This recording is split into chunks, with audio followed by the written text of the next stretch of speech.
जितने भी एएनएम के कैंडिडेट हैं, आप लोग को पता है कि अभी तक मैं 52 वीडियो तक कर चुका हूं। जी हां, 52 तक आप सभी एएनएम के लिए लगातार क्लास करा रहा हूं। सुबह 7:30 में वीडियो डलता है। तो मैं यही कोशिश करता हूं कि आप लोग के लिए लगातार कंटिन्यू जो है कम से कम वीडियो एक-एक डाला जाए, ताकि आप लोगों को पढ़ाई का जो कंटिन्यूटी है वो बना रहे। बहुत लोग अभी पढ़ाई छोड़ चुके हैं, पढ़ाई नहीं देख रहे हैं वीडियो को, तो उनको कहीं न कहीं आगे चल के लॉस ही होगा, ये 100% तय बात है। जो कंटिन्यू कम से कम वीडियो को भी कम से कम रिवाइज़ कर रही हैं, तो मैं 100% कह सकता हूँ कि उनको बेनिफिट ही मिलेगा, उनको घाटा नहीं होने वाला है। तो अब आपको तय करना है कि आपको क्या करना है, ठीक है? चलिए वीडियो को करते हैं शुरू। जो मेहनत करते हैं वही फल पाते हैं, जो मेहनत नहीं करते हैं ऑटोमेटिक वो बाहर हो जाते हैं। पहला प्रश्न है, आईवी जो इंट्रावेनस फ्लूइड जो दिया जाता है, आईवी इन्फ्यूजन के लिए जो ड्रिप होता है वह आईवी स्टेंट पर कितनी ऊंचाई होनी चाहिए? तो जो ड्रिप होता है आईवी स्टेंट पर 18 से 24 इंच के ऊंचाई पर होनी चाहिए, ठीक है। आगे है, कहता है घाव की ड्रेसिंग का मुख्य उद्देश्य क्या होता है? तो देखिए, घाव की ड्रेसिंग इसीलिए किया जाता है भाई, पहला संक्रमण बचाना, दूसरा घाव जल्दी से जल्दी भर सके इसके लिए। तो यह क्या करता है, आपको प्रोमोट हीलिंग, यह हीलिंग को बढ़ाता है, घाव भरने को बढ़ाता है, ठीक है। आगे है, पेशेंट को मेंटल और फिजिकल आराम के लिए नर्स या सीएचओ क्या करती है? तो पेशेंट को मानसिक और फिजिकल आराम के लिए प्रोवाइड एक्सप्लानेशन, मरीज को एक्सप्लानेशन प्रोवाइड करती हैं, ठीक है। आगे मैं बढ़ूँ तो आगे है, यहाँ पे देख सकते हैं, हिप सोल्जर और थंब जॉइंट पर प्लास्टर कास्ट कैसा लगाया जाता है? तो जो प्लास्टर कास्ट लगाते हैं वह स्पाइका कास्ट लगाया जाता है। हिप पर, सोल्जर पर, थंब जॉइंट पर अगर फ्रैक्चर हो जाए तो वहाँ पे स्पाइका कास्ट जो है लगाया जाता है, ठीक है। आगे है, प्लास्टर कास्ट का उद्देश्य क्या होता है? सब लोग जानते हैं। तो प्लास्टर इसीलिए चढ़ाया जाता है ताकि जो डिफॉर्मिटी है, जो समस्या है, विकृति है, उसको कम किया जा सके, उसे सही किया जा सके और रोकथाम किया जा सके। जैसे फ्रैक्चर हो जाता है तो फ्रैक्चर को सही करने के लिए, रोकथाम करने के लिए ही हम प्लास्टर कास्ट का उपयोग करते हैं। बात समझ गए? फ्रैक्चर के उपचार में कौन सी विधि प्रयोग में नहीं ली जाती है? तो फ्रैक्चर के उपचार में पता है प्लास्टर कास्ट चढ़ाया जाता है, स्प्लिंट भी लगाया जाता है, ट्रैक्शन का भी यूज किया जाता है, लेकिन पोस्टरल ड्रेनेज नहीं होता है। इसका उपयोग शरीर से तरल पदार्थों को निकालने में होता है, ठीक है।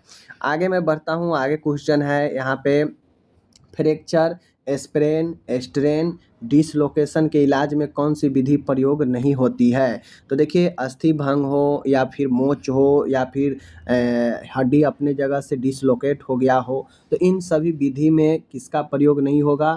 स्प्लिंट का होता है, रेस्ट्रेंट का होता है, ऑक्सीजन का भी उपयोग हम लोग करते हैं जब ज़्यादा समस्या हो जाए तो, लेकिन पोस्टरल ड्रेनेज का इस्तेमाल नहीं होता है। बात समझ गए? आगे है, कहता है इन्फेक्टियस वेस्ट किस रंग की थैली में डाला जाता है? तो जितने भी नॉन इन्फेक्टियस वेस्ट होता है, नॉन मतलब जो असंक्रामक कचरा हो, उसे हम लोग ब्लैक, जितने भी सूखे और असंक्रामक कचरा होते हैं ब्लैक वाले में ही डालते हैं। बात समझ गए? आगे ए बी जो दिया है ये नहीं होगा, याद रखिएगा। आगे है, यहाँ पे कहता है पोस्चुरल ड्रेनेज में सहायक सपोर्टिव तकनीक कौन सी है? पोस्चुरल ड्रेनेज आपको पता है कि शरीर से कुछ तरल जमाव होता है, उसको निकालने का एक विधि है।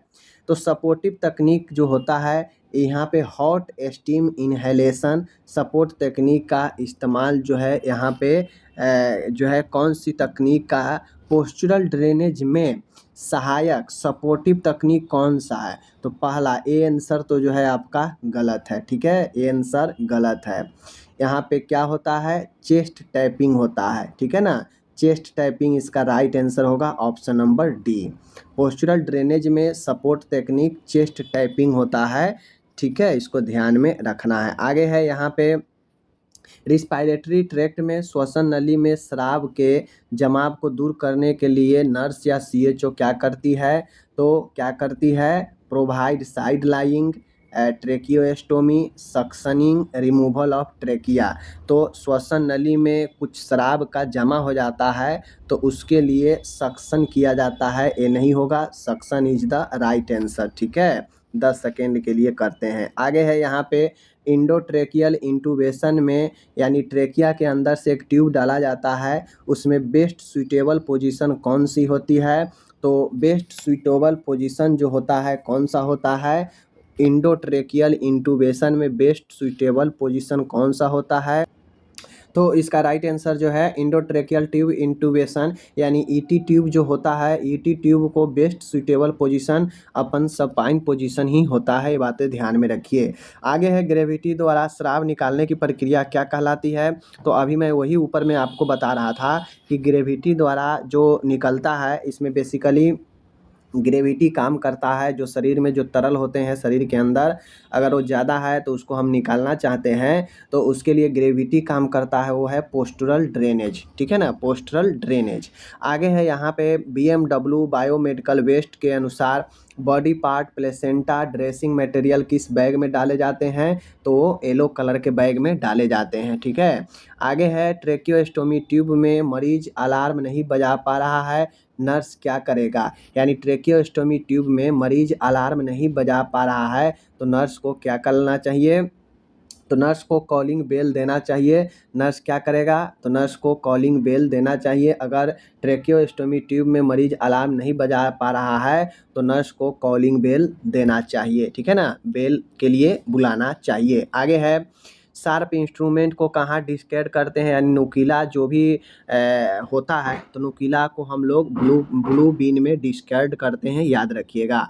आगे है ट्रेकियोस्टोमी में ज़्यादा समय तक सक्शनिंग से क्या हो सकता है। तो मैं आपको पहले ही बताया ट्रेकियोस्टोमी को 10 सेकंड से ज़्यादा सक्शन नहीं करना चाहिए, नहीं तो इससे क्या होगा, हाइपोक्सिया हो सकता है, कार्डियक अरेस्ट हो सकता है। इन बातों को ध्यान में रखना चाहिए। आगे है मुंह को दोनों कोनों पर घाव को क्या कहते हैं। आप लोग देखते होइएगा कि बच्चा में या थोड़ा सा लगभग 10-15 साल के एज में जो है ज़्यादातर मामला में देखते होइएगा कि दोनों मुंह जो है ना, मुंह आगे से जो खुलता है लिप, दोनों साइड में घाव से हो जाता है, उसे केलियोसिस बोलते हैं। क्या बोलते हैं, केलोसिस बोलते हैं, याद रखिएगा, ठीक है। आगे है यहाँ पे एस्फेक्सिया में ABC का क्या अर्थ है। तो ABC का अर्थ होता है A मतलब एयर वे, B मतलब ब्रीदिंग, C मतलब सर्कुलेशन, ABC का फुल फॉर्म होता है। आगे है क्लोस्ट्रोमी इरिगेशन के लिए सॉल्यूशन का तापमान कितना होता है। यानी अगर क्लोस्टोमी यानी आपको इरिगेट करना हो, ठीक है ना, पेट में अगर क्लोन बड़ी आंत को अगर सफाई करना हो तो इसके लिए सॉल्यूशन की जो तापमान है वह 38 से लेकर 41 डिग्री सेंटीग्रेड होनी चाहिए, ठीक है। RL जो लिक्विड होता है, जो फ्लूइड है, किस प्रकार का घोल है, सबको पता है। RL एक आइसोटोनिक सॉल्यूशन होता है, ठीक है। आइसोटोनिक कहने का मतलब क्या है, आप लोग कमेंट करके बताइए, ठीक है। आगे है यूथर्मिया शब्द का अर्थ है। तो यूथर्मिया शब्द का अर्थ है शरीर का समान तापमान, और समान तापमान कितना होता है शरीर का, तो 98.6 फ़ारेनहाइट होता है, ठीक है। इस क्वेश्चन में कुछ था नहीं, बस क्वेश्चन में यूथर्मिया जो यहाँ पे लगाया है ना, इसके कारण जो है क्वेश्चन थोड़ा सा ठीक बन गया है, ओके।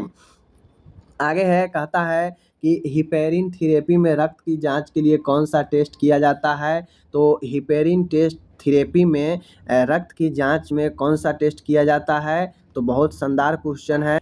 तो इसका जो राइट आंसर होगा वह होगा पार्शियल थ्रोम्बोप्लास्टिन टाइम होता है, PTT, ठीक है, PTT। और इससे पहले जो है लगा होता है एक्टिवेटेड पार्शियल थ्रोम्बोप्लास्टिन टाइम होता है, APTT जो है हिपेरिन थेरेपी में रक्त जांच जो की जाती है। आगे है एब्डोमिनल वाल के द्वारा एब्डोमिनल ऑर्गेन्स का विजुअलाइजेशन क्या कहलाता है। यानी पेट के भित्ति के द्वारा पेट के अंदर के ऑर्गेन का देखना क्या कहलाता है, तो यह लैप्रोस्कोपी में संभव होता है। लैप्रोस्कोपी जो पेट के एरिया में हल्का सा चीरा देता है और हल्का सा चीरा लगा के अंदर एक इक्विपमेंट डाला जाता है जिससे अंदर के सारे विजुअल दिखता है, वह लैप्रोस्कोपी में होता है, ठीक है, लैप्रोस्कोपी। आगे है एस्टोमेक का विजुअलाइजेशन क्या कहलाता है। तो एस्टोमेक का विजुअलाइजेशन क्या कहलाता है, गैस्ट्रोस्कोपी। क्या कहलाता है, एस्टोमेक, एस्टोमेक का विजुअलाइजेशन। तो एस्टोमेक का विजुअलाइजेशन गैस्ट्रोस्कोपी कहलाता है, ठीक है। आगे है, कहता है वैजिनल वाल के जरिए पेल्विक ऑर्गेन का विजुअलाइजेशन क्या कहलाता है। तो वैजिनल वाल है, अगर वैजिनल वाल में हमें उसके थ्रू अगर हमें पेल्विक ऑर्गेन देखना हो तो उसके लिए कुल्डोस्कोपी होता है। क्या होता है, कुल्डोस्कोपी होता है, ठीक है, याद रखिएगा। आगे है कहता है कि निम्न में से यूनिरेसिस के उपचार के लिए ड्रग ऑफ चॉइस क्या है? एनुरेसिस, जिसे बेड वेटिंग भी कहते हैं। तो इसके लिए उपचार होता है इमिप्रामाइन, ठीक है ना। इमिप्रामाइन जो है इसका राइट आंसर होता है। एनुरेसिस के ड्रग ऑफ चॉइस जो होता है इमिप्रामाइन होता है, याद रखिएगा, ठीक है ना। आगे है पोस्ट ऑपरेटिव पीरियड के दौरान कॉमन रेस्पिरेटरी प्रॉब्लम क्या होता है? यानी सर्जरी के बाद एक मरीज में कॉमन श्वसन से जुड़ी हुई समस्या क्या होता है? तो वो होता है एटिलीकेटेसिस। क्या होता है? एटिलीकेटेसिस, ठीक है, याद रखिएगा। एटिलीकेटेसिस क्या होता है? जहाँ पे फेफड़ा ठीक ढंग से जो है सिकुड़ नहीं पाता है, ठीक है, याद रखिएगा। आगे है आँख के फंडस का विजुअलाइजेशन किस नाम से जाना जाता है? अगर आँख के फंडस को देखना हो तो उसके विजुअलाइजेशन को किस नाम से जानते हैं? ऑप्थेल्मोस्कोपी। यह आँखों के लिए एक उपकरण होता है, ठीक है ना। आगे है यहाँ पे निम्न में से कौन सा विकल्प लंबर पंक्चर के उद्देश्य में शामिल नहीं है? निम्न में से कौन सा विकल्प लंबर पंक्चर के उद्देश्य में शामिल नहीं है?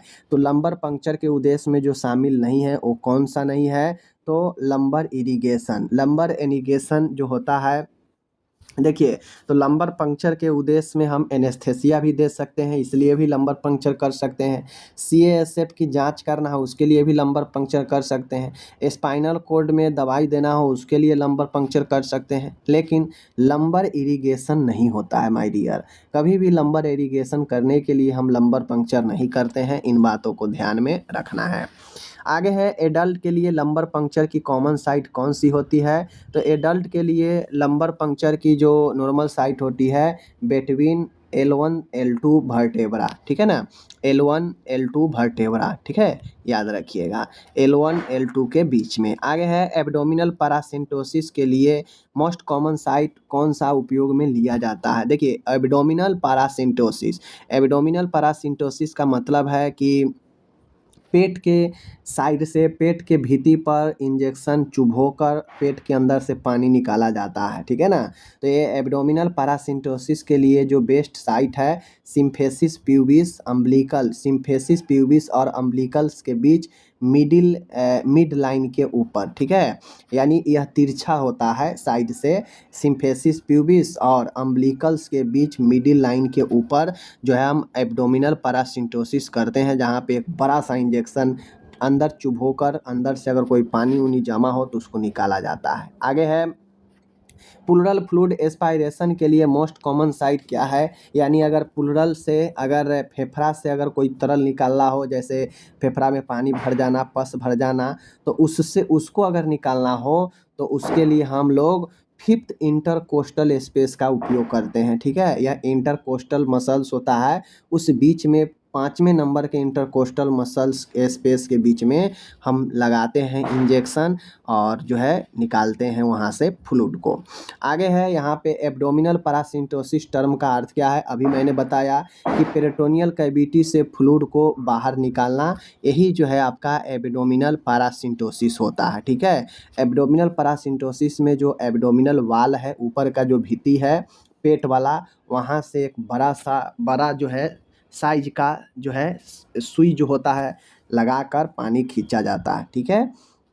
नैदानिक उद्देश्य से टिश्यू को रिमूव करके उनका प्रयोगशाला में एग्जामिनेशन करना क्या कहलाता है? देखिए, डायग्नोसिस के उद्देश्य से, ठीक है ना, जांच के उद्देश्य से टिश्यू को रिमूव करके खुरोच कर या काट कर प्रयोगशाला में भेजा जाता है। उस जांच को बायोप्सी कहते हैं। बायोप्सी में होता यह है कि जिस भी जगह का बायोप्सी करना हो वहाँ से थोड़ा सा टिश्यू को खुरोच कर निकाला जाता है या काट कर, और उसे प्रयोगशाला में भेजा जाता है जांच के लिए, उसे बायोप्सी कहते हैं, ठीक है। आगे है यहाँ पे स्टैंडर्ड आईवी फ्लूइड और clear IV fluid liquid IV medication के लिए किस साइज का आईवी कैनुला का उपयोग करते हैं? तो देखिए, नॉर्मली हम लोग स्टैंडर्ड आईवी फ्लूइड हो या क्लियर आईवी फ्लूइड हो, मेडिकेशन के लिए नॉर्मली हम लोग 18 या 20 गॉज का ही जो है कैनुला का उपयोग करते हैं, ठीक है। अगर और तेज़ी से देना हो, हम लोग नॉर्मली जो है ब्लड ट्रांसफ्यूजन के लिए 18 का उपयोग करते हैं, और ऐसे अगर नॉर्मली फ्लूइड वगैरह देना हो तो 20 का उपयोग करते हैं। वृद्ध व्यक्ति हो तो उनमें 22 का उपयोग करते हैं, ठीक है, चूँकि नस पतला होता है, तो इस चीज़ को ध्यान में रखते हैं, ठीक है। आगे है यहाँ पे कहता है सेल की संख्या कम होने के कारण, सेल मतलब कोशिका, कोशिका की संख्या कम होने के कारण टिश्यू या ऑर्गेन की साइज डिक्रीज होना क्या कहलाता है। चूँकि सेल ही जो है बन बन के बड़ा करता है, तो सेल की संख्या में कमी होगा तो टिश्यू और ऑर्गेन की साइज भी कमने लगेगा, घटने लगेगा। तो इस प्रक्रिया को क्या कहते हैं, इसे एट्रोफी कहते हैं। और अगर साइज बढ़ने लगेगा तो उसे हाइपरट्रोफी कहते हैं। ठीक है, याद रखिएगा। आगे है फैलोपियन ट्यूब की एक्सरे स्टडी क्या कहलाती है। मान गए फैलोपियन ट्यूब का एक्सरे स्टडी हम करते हैं तो उसे सेल्पिनोग्राफी कहते हैं। क्या कहते हैं, सेल्पिंगोग्राफी कहते हैं। इसको ध्यान में रखना है। आगे है निदान के लिए जीआईटी के अंदर से विजुअलाइजेशन के लिए उपयोग किया जाने वाला प्रोसीजर क्या कहलाता है। तो टेस्ट के लिए, निदान डायग्नोसिस के लिए जीआईटी के अंदर से विजुअलाइजेशन के लिए उपयोग किया जाने वाला प्रोसीजर जो कहलाता है बेरियम एक्सरे कहलाता है। क्या कहलाता है, बेरियम एक्सरे कहलाता है। ठीक है, जो एकदम स्पष्ट क्लियर इमेज बनाता है ये पदार्थ। ओके, बेरियम निगलने के लिए कौन सा सॉल्यूशन उपयोग में लिया जाता है।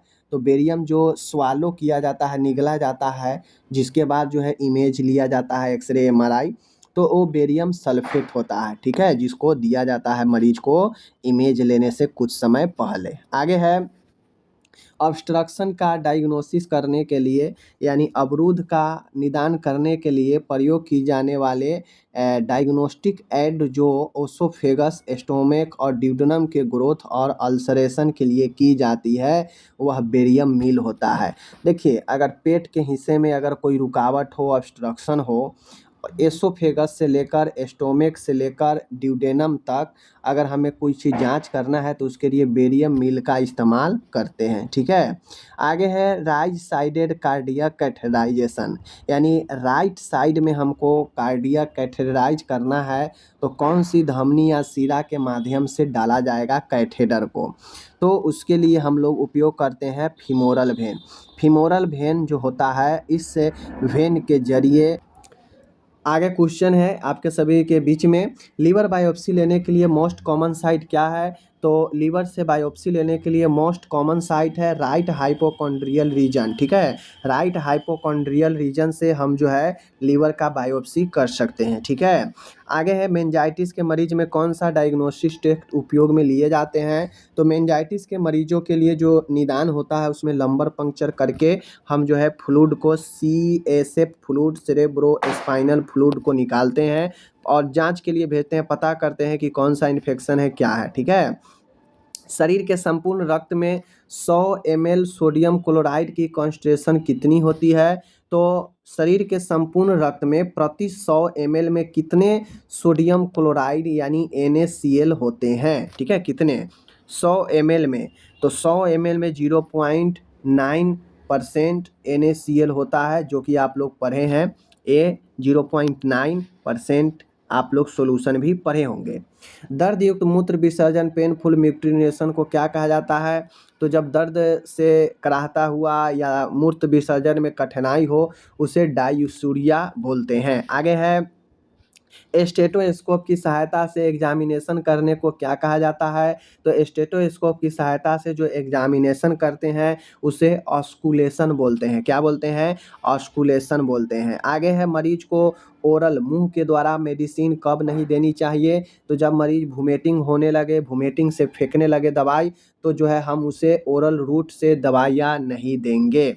आगे है मरीज से रेक्टल टेम्परेचर लेने के लिए कौन सी पोजीशन दी जाती है। तो लेफ्ट लेटरल पोजीशन दिया जाता है और रेक्टल में जो है थर्मामीटर को डाला जाता है। ओके, कहता है कि 60 धड़कन प्रति मिनट से कम नाड़ी दर को क्या कहा जाता है। तो 60 से कम प्रति धड़कन अगर हो, 60 पर पल्स मिनट अगर कम हो तो इसे ब्रेडी कार्डिया बोलते हैं। अगर 100 से ज़्यादा हो जाए तो इसे टेकी कार्डिया बोलते हैं। श्वसन की सिचुएशन में ब्रेडी पेनिया और टेकी पेनिया होता है, सेम कंडीशन है। ठीक है, आगे है मरीज को तेज बुखार है, उसके लिए आइस बैग अप्लाई किया जाता है। इस प्रक्रिया में मरीज का तापमान किस विधि से कम होगा।